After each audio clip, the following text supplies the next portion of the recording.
Dua kes baru 2019 novel coronavirus dilaporkan ke Crisis Preparedness dan Response Center CPRC Kebangsaan pada 3 Februari 2020. Melaksanakan perintah kawalan pergerakan mulai 18 Mac 2020 iaitu lusa hingga 31 Mac 2020 di seluruh negara.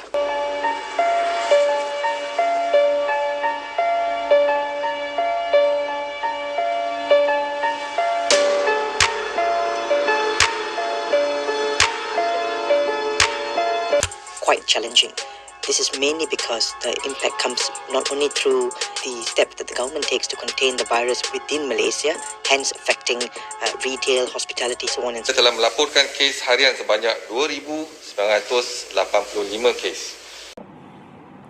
Hello, my name is Muhammad Faizal and I will be presenting about the introduction of COVID-19 effect on the Malaysian economy.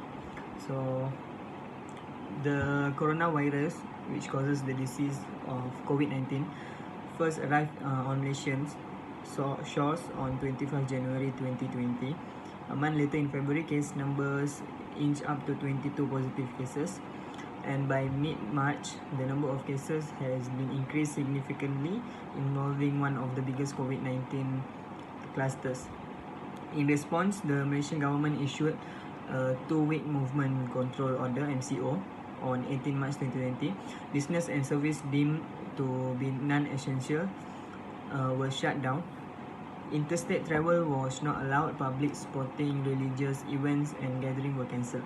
Since then, the Malaysian economy had shrunk 8.3% in the first half of 2020 owing to COVID-19 pandemic, with a decline of 17.1% in the second quarter. With the speedy implementation of various stimulus packages, the economy is expected to contract a slower pace in the second half of this year.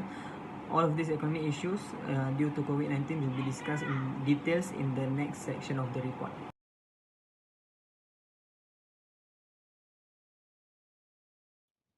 Hi, my name is Siti Natira. I will be presenting about economy impact to Malaysia, especially for national income. So what is national income? National income can be defined as a number of finance goods and services produced by the economy over time. Through the outbreak of pandemic of COVID-19 in early 2020, the national income, or known as gross domestic product (GDP), has been declined. As you can see in the video, the graph shows that our GDP is declined to 3.4% on fourth quarter in 2020. The factor is due to decline in all economic sectors, especially during MCO 1.0, because despite the imposition of MCO 2.0, the first quarter of 2021 grew better because all the economic sectors were allowed to operate. Other sectors that make cause of our GDP to decrease is the influence of economic sectors such as services, mining, construction, trade activities, and others are badly affected. As we all know, the service sector is a major sector that contributes to economy has been increased to 4.6%. Examples such as service sectors, especially in the tourism industry. Due to MCO, the foreign tourists as well as domestic tourism not allowed to travel, and it caused the number of foreign tourists to drastically drop. That is one of the examples of sectors that badly affected their business, as well as can be one of the influence for the economy to recession. So that's all from me, and I will pass it to the next presenter. Thank you. Hi, my name is Muhammad Aiman. I will be presenting about the impact on economic sectors. As we all know, COVID-19 has caused huge impact on Malaysia's economic sector for primary sector, secondary and tertiary sector. Primary sector, for example, paddy field, also affected from this pandemic. According to Department of Statistics Malaysia, DOSM, at the end of March 2020, 52.6 Malaysian experiencing monetary difficulties in agriculture sector, with 21.9% losing their job. Figure 1 shows the market situation during MCO and CMCO. During MCO, about 57.8% of limited market in selling agricultural product, 12.5% transportation and distribution issues, 12.2% increased marketing costs, 11.9% delayed orders, and 5.5% product storage. During CMCO, it shows an improvement with 21% of limited market, 15.2% transportation and distribution, 18.3% increased marketing costs, 25.6% delayed orders, and 90.9% product storage.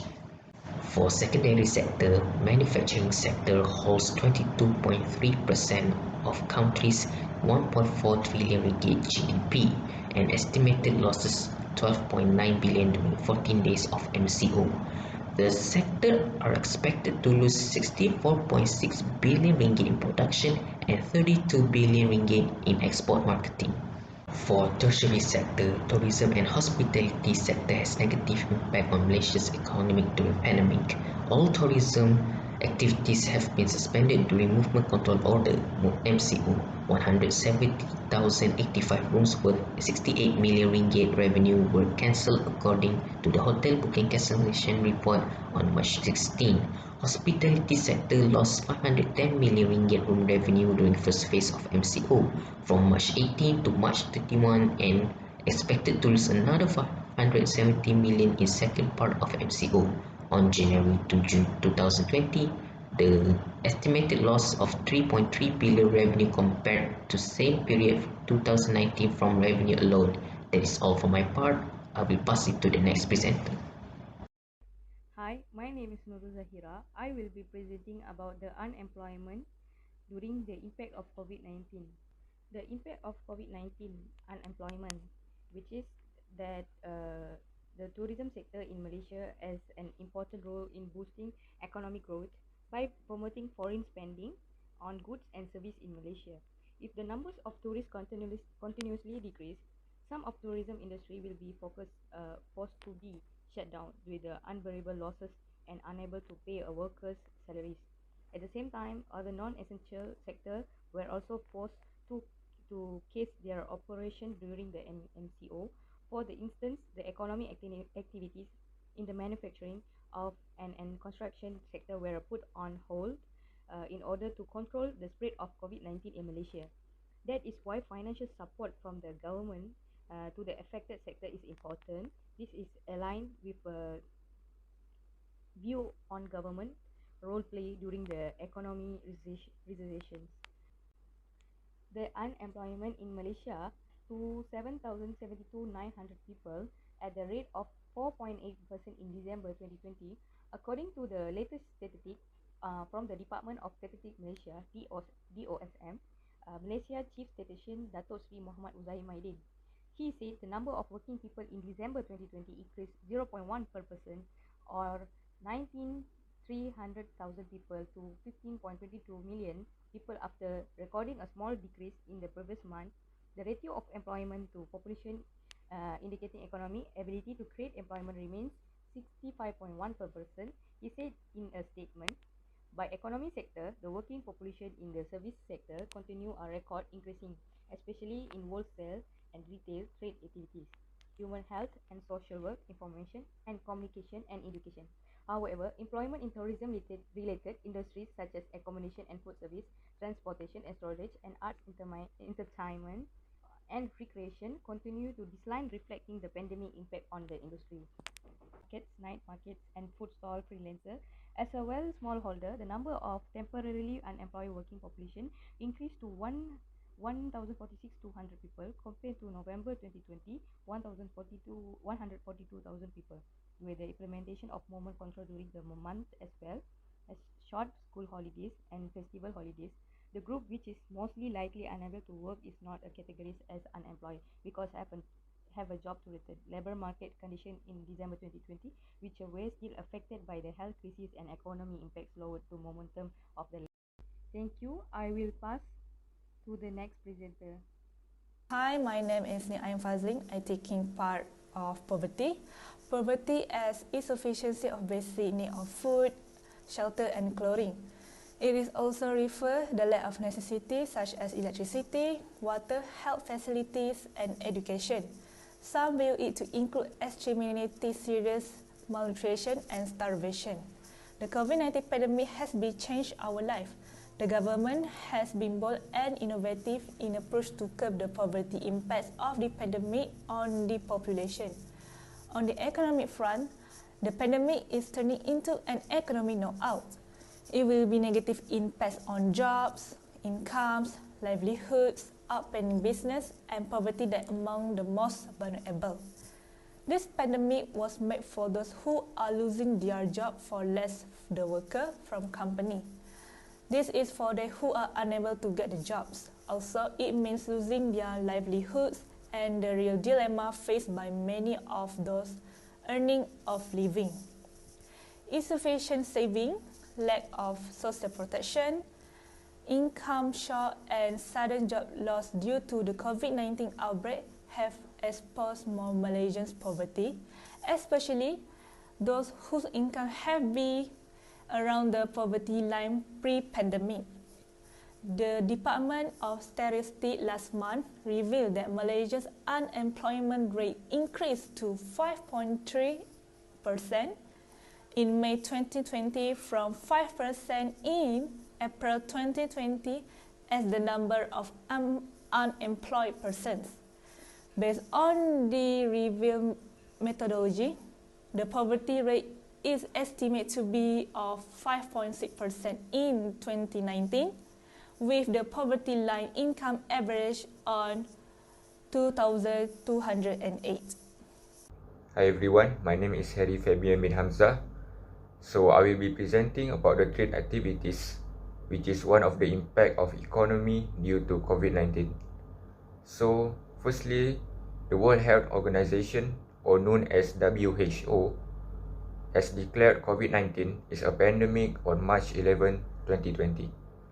Several countries have declared citywide or nationwide lockdowns to slow the coronavirus spread, causing a severe economic impact on global trade activities, especially in Malaysia. Our trade activities have been badly affected by this pandemic, where you can see our trade performance for gross and domestic exports have been decreased since March 2020, where Movement Control Order, or known as MCO, was implemented. Our export of goods to China also have been decreased significantly since the COVID-19 is coming from Wuhan, China, causing several manufacturers to close immediately. Therefore, the COVID-19 damage and the subsequent Movement Control Order, or MCO, also disrupt transportation sectors in exporting countries, increasing the cost for exporting by raising the port and terminal handling costs. Meanwhile, for the importing country, the trade effect will mainly come from the decrease in aggregate demand due to strict restriction imposed by other countries for export and import activities. So that's all from me. Thank you. My name is Muhammad Faizal, and I will proceed with the economic effect on the price level, which is inflation rate. So the crisis has brought about a significant decline in the demand for many key commodities. Global oil prices experienced a steep decline in March and April as worldwide lockdowns led to a significant reduction in demand for energy products. This translates into low domestic retail fuel prices, which had a large negative contribution on domestic headline. Inflation since March.